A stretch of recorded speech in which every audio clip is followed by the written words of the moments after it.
All right. And we are going over to another good cop story. I know folks are into those good cops.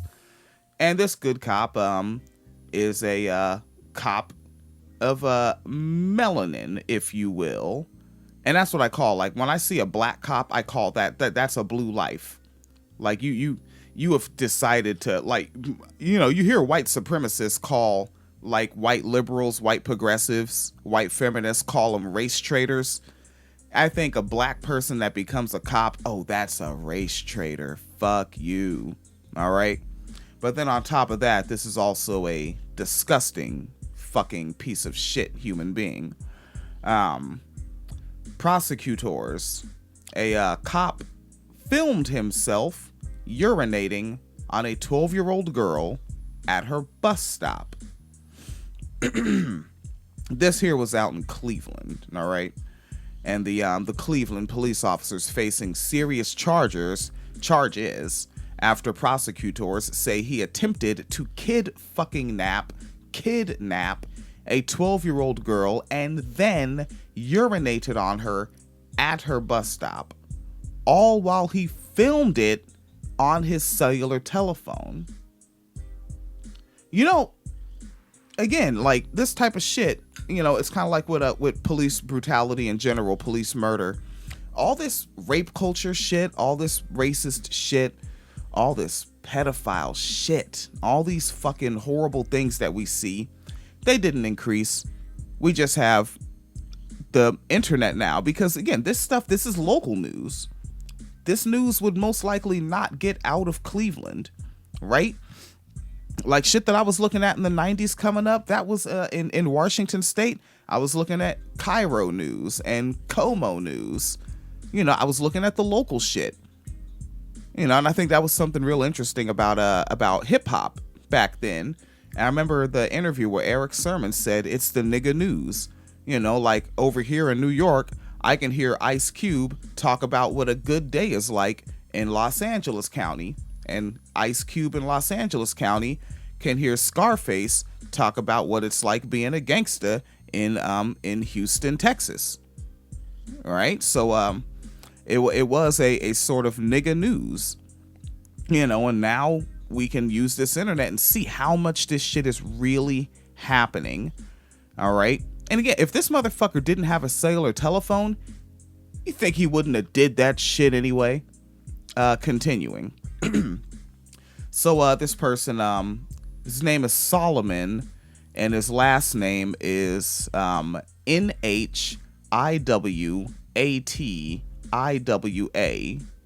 Nhiwatiwa. I can't pronounce that. But he's a 34-year-old individual and charged with attempted kidnapping, pandering, obscenity, disseminating material. So he actually put this out as like some fucking wild ass child rape pornography film of pissing on. The fuck is wrong with this? You gotta look, man. Hey, you know, YouTube keeps taking our shit down when I look. Emperor William, he can get this ruling, all right, but YouTube takes our shit down. Like, we have several videos missing now because I have my idea of how to handle these individuals.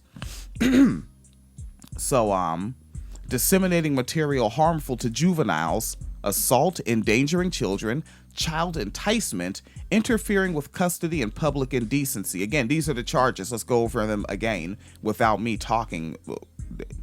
Fuck, this shit pisses me off at 3:27 a.m.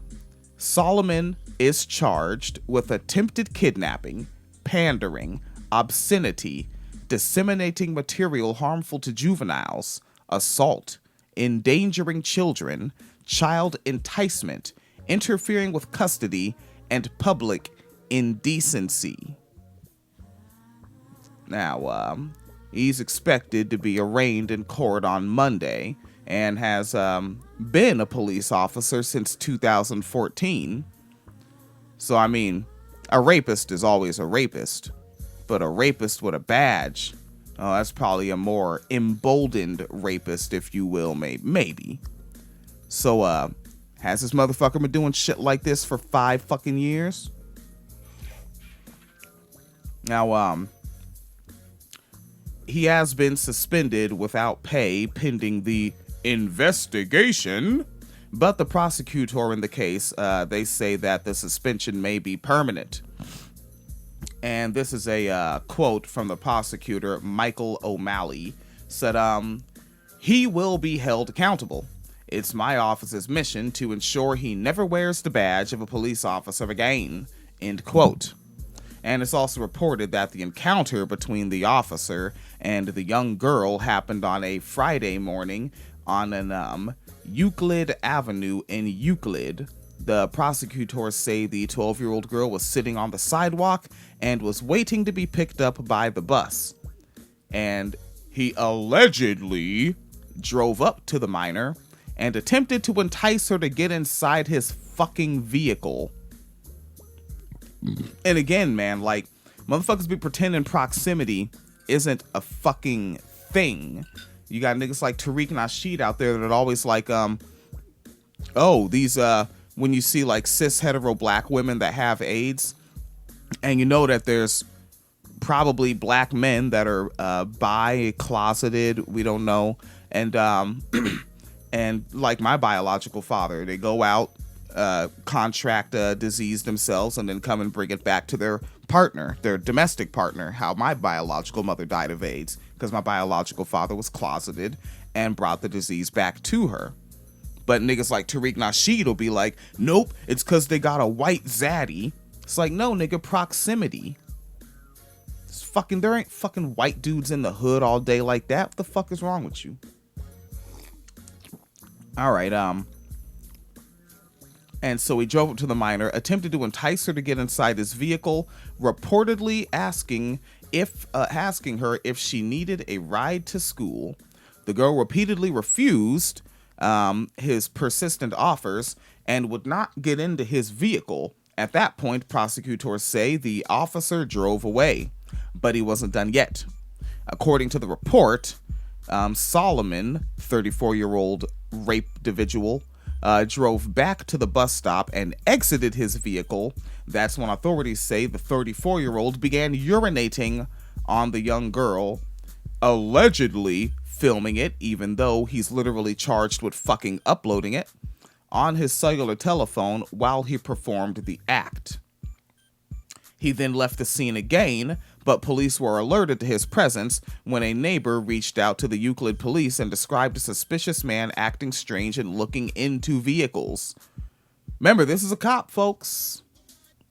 The girl's mother reportedly called the Euclid police and reported what had happened to her daughter.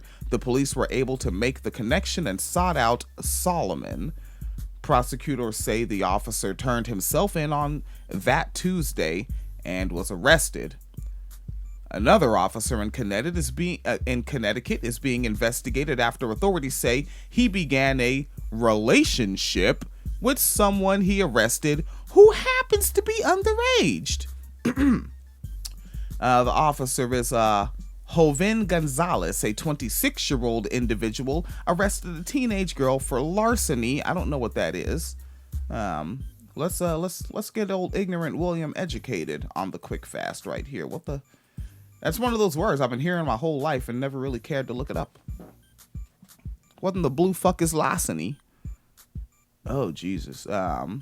Okay, theft of personal property. That doesn't need that fancy of a word.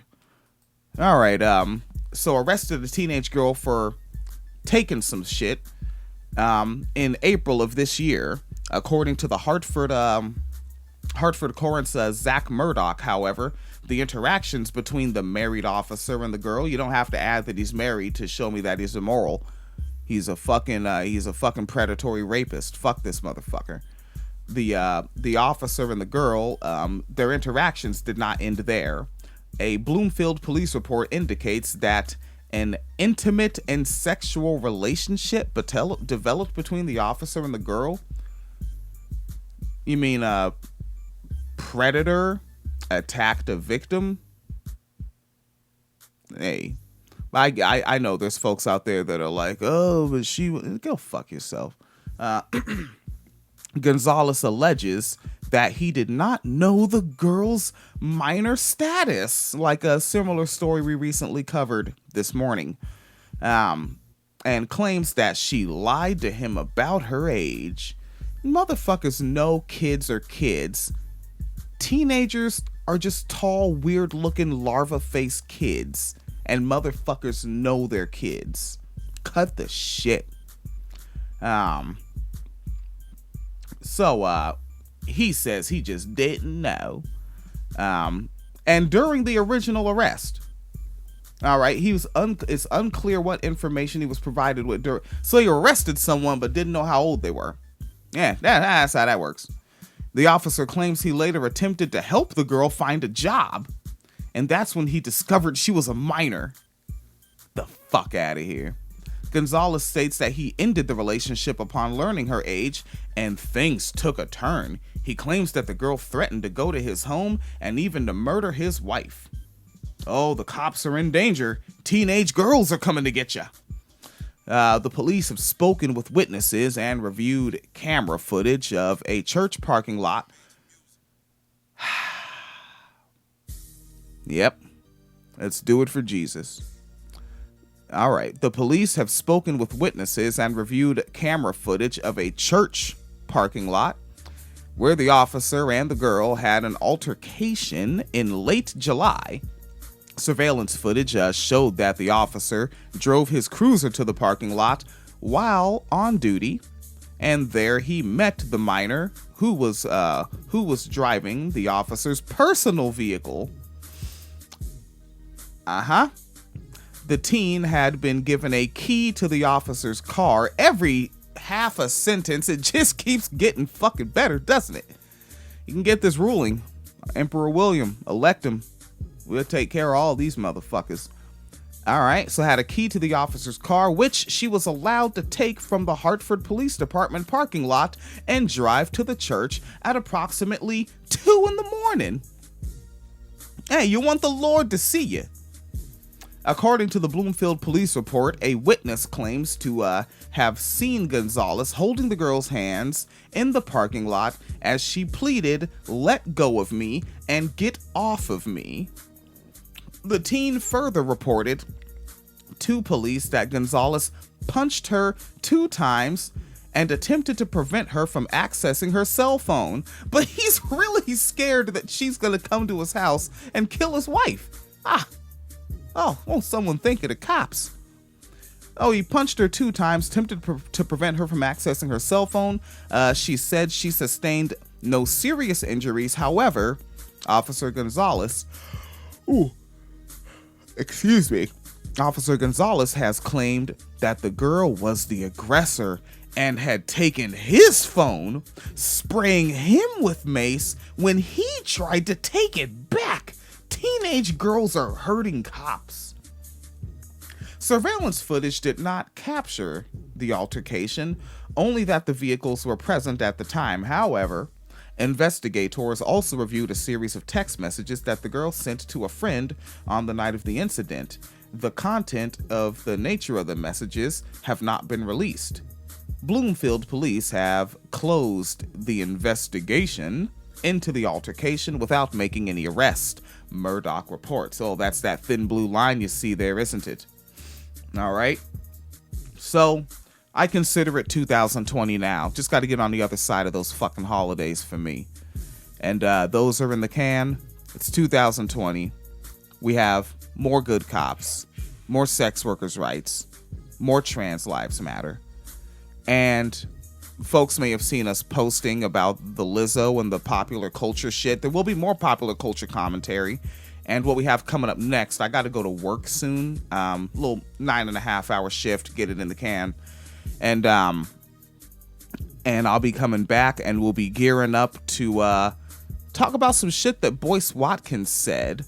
To give you a preview of the idea of where Boyce Watkins is going with his idea is that the reason why pedophiles are attacking black girls is because of sexual lyrics in songs by black women. That's right. So we're going to get into some hashtag bodybuilder Boyce Watkins, Mr. Boyce Watkins. We'll be getting into that later this day, Thursday, December 26th, 2019. Let's get it in the can, motherfuckers. Patreon.com/Wine Media Fund, PayPal.me/Phoenix and William, Cash App, I'll figure it out. Venmo, I'll try to figure it out. They sent me a debit card. Like, all right, I like debit cards with $0 on them. This will be a good wallet ornament. All right, please, motherfuckers, be as safe as possible wherever you are.